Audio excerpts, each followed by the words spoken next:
into the Gospel of John, but first I just want to give you a snippet. I was gone this week and got to go up to Cape Cod to a wonderful conference, and then to go into Boston and visit with family for a couple of days. And folks, I struck gold because the leaves are in full color. It was gorgeous. Just these bright lemon yellow leaves and the gorgeous warm orange ones, and then you know those deep, deep scarlet ones. You swear that they're little pieces of velvet hanging on the trees. And then the best, my favorite, are those that are kind of pinkish orange, just that vibrant color that just pierces through the air. And then, of course, those that are turning brown and just carpeting the streets and the lanes and the parks and whatnot. And, of course, being up there in that and enjoying the fullness of the leaves and their colors, I was thinking about the lectionary, the readings for the day, and All Saints, and of course, what a metaphor for the cycle of life that nature goes through and that human beings go through. From the tiniest little tender green leaves, which Master Lucas can represent today, all the way through the maturing and the mellowing and brilliance of the human life as we go through this earthly life cycle. So that certainly has been on my mind.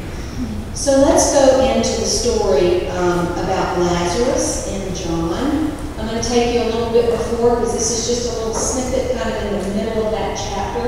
The whole story is chapter 11. So just to set the context, and come with me if you can in your mind's eye, Jesus has been in Jerusalem with his disciples.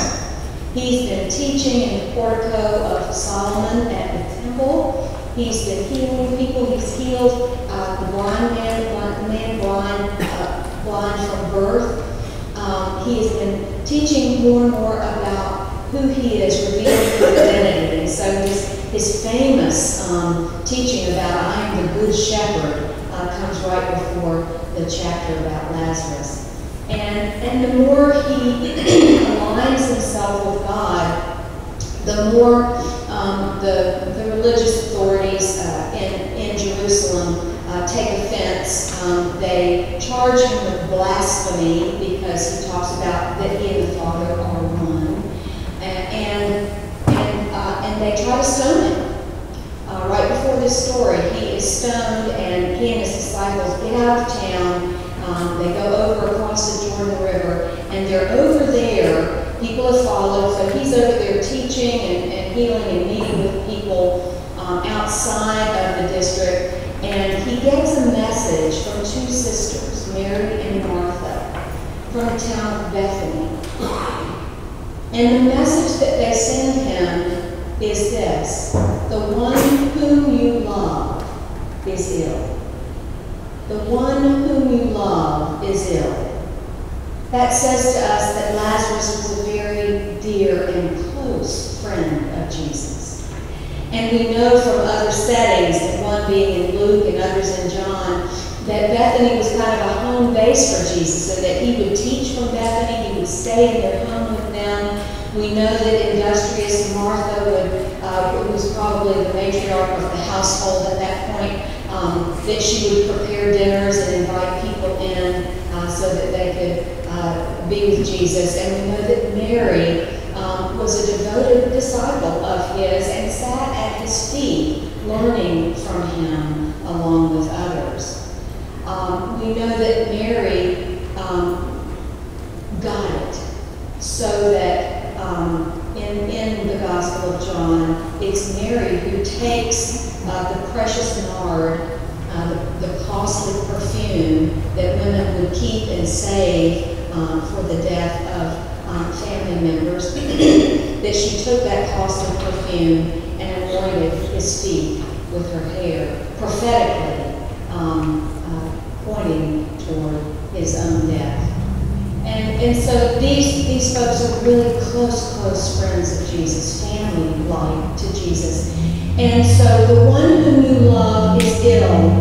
And there's a lot of drama in this this story, but Jesus waits. He seems to know that timing is everything, and so he waits and doesn't go immediately, but finally decides it's time to head out, and so they walk a few miles to Bethany. And before they get in, Martha comes running to him, and she says, "Lord, Teacher, if you had been here, my brother would not have died." She knows with all of her heart, with every fiber of her belief, that Jesus could have healed him, because Jesus has healed other people.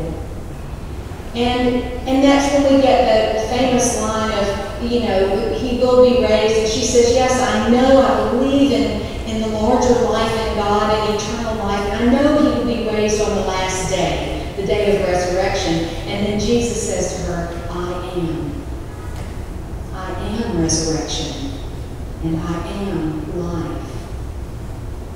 And he sends for Mary. And so Mary comes out to meet him before they get into the crowds of all the Jews that have come to console them. And Mary says the same thing, Teacher, if you'd been here, my brother would not have died.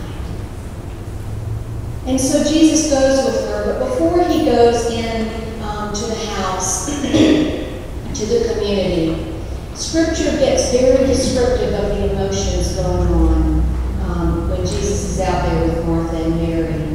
And what we glean from it is that, yes, he had compassion for them and sympathy for them. And yes, he had a larger picture in his understanding of life than perhaps they did. But it also says that he wept with them, that he wept bitterly with them, that he felt such deep pain with them. And that as Mary crumples at his feet and weeps before him, when she sees him, he just crumbles with her. And Scripture says, between the lines in the Greek, that he got angry. He felt the anger that this shouldn't have happened to these beloved people. That Lazarus should be alive, and he should be with them, and they should continue doing the work that they've been doing, and living the life that they've been doing. And so Jesus felt all of those emotions that we feel when we get that blow of death, that sting of death. And so Jesus says, take me to him. And Mary takes him in, and he goes to the tomb and has them pull back the stone. And Martha warns him. She said, Lord, he's been dead 4 days. The King James Version says he stinketh. So he can't be healed anymore.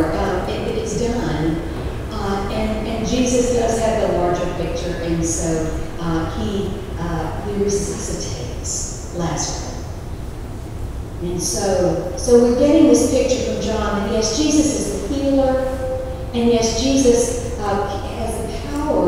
Love has the power over death, and so resuscitation can happen. And then Jesus has said to Martha, it says in the context of this story, I am resurrection and I am life. And that is not something that happens with death. Resurrection is something. Jesus died and rose once for all. And so resurrection is always among us and within us and around us. And we're all living lives of resurrection in the context of his resurrection. Healing, resuscitation, resurrection. When I lived in Clarksville, Georgia, I got a call one day that Scott, the son of a couple that had long been members of not St. Paul's, of Grace Calvary, that he had had a terrible accident and that he had been life-flighted to Greenville, South Carolina. And so I got there and met up with his parents and his brother in the waiting room, and we went in, and his wife was there, and she had a baby and a toddler. And we went in to the room, and they told me, they said they just kept him alive on life support so that the family has time to get here, so that we can say goodbye.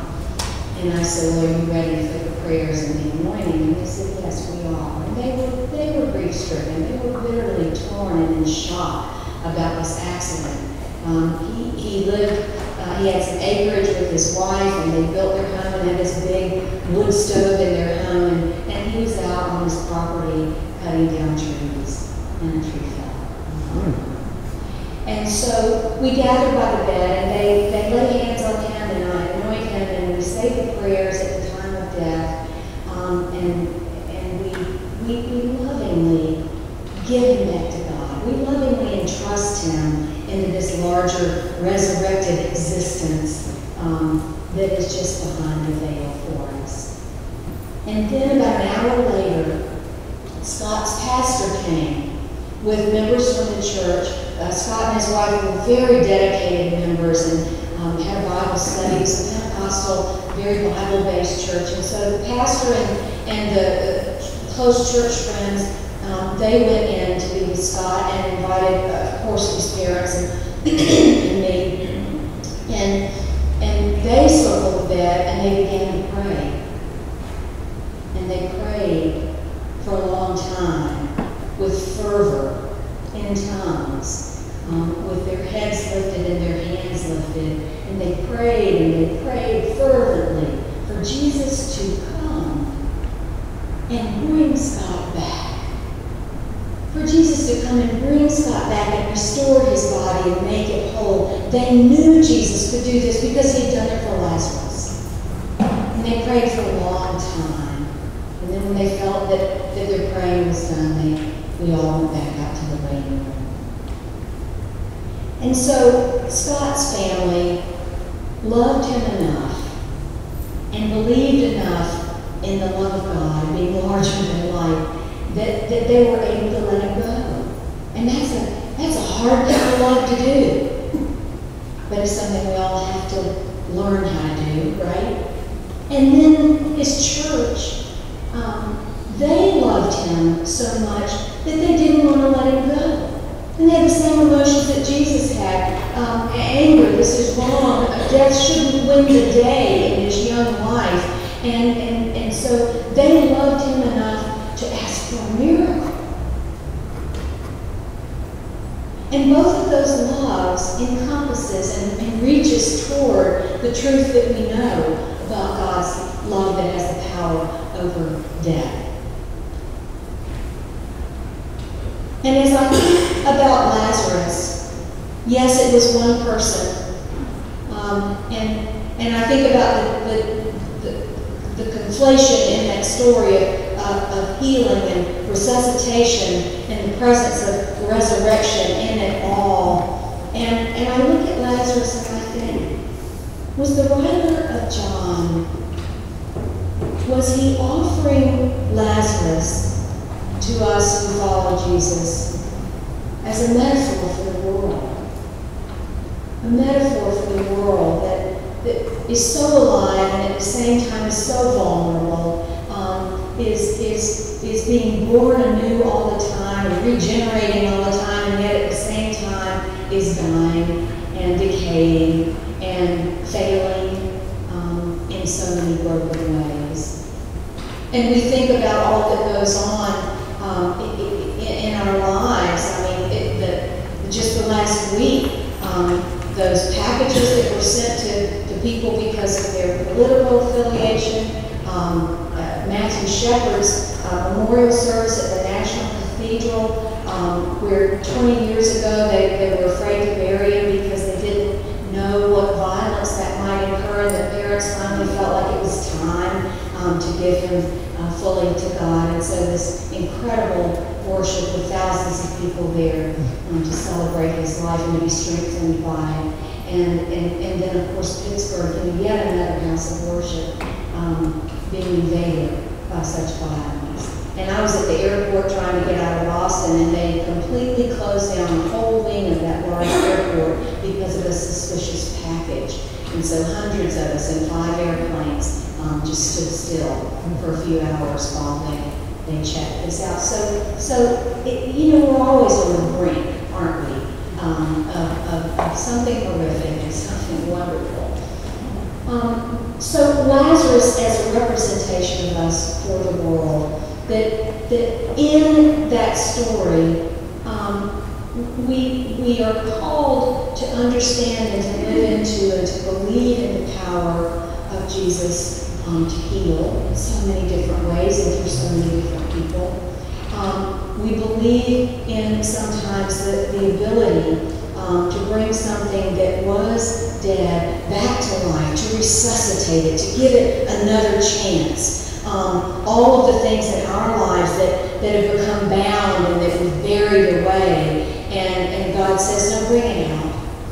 Come forth, unbind it, let yourself be whole, give it up. And then the resurrection of Jesus, that we enter into his death and resurrection through our baptisms, but that permeates and informs everything we do. And something says to me in this Lazarus picture that it doesn't matter how we approach this and all the problems in our world. It really doesn't have so much to do in our daily life in terms of what the final solution is going to be, or what the right affiliation is, what the right approach is, but that somehow we have to greet Jesus like Mary and Martha did, and bare ourselves and open ourselves and begin to believe that somehow God has a way for us to enter into God's healing, God's resuscitated work in this world, and the ongoing revelation of Jesus' resurrection among us and in us. That each one of us is called into that life, and that each one of us has something to bear, something to bring to that work that happened in the context of Lazarus. We have something to bring to that work that only each one of us can bring, that no one else could replicate. Only your voice, only your caring, only your passion, only your compassion, only your sacrifice, only your rejoicing is going to bring it to certain circumstances. And so we're with Jesus, and we have a lot of work to do if we're going to get this Lazarus of the world unbound and set free. We're thankful for all the saints that have gone before us, that have borne that work and shown us how to do it. And may we, each one of us, as saints of God, carry forth to heal, to resuscitate, and to bring forth resurrection.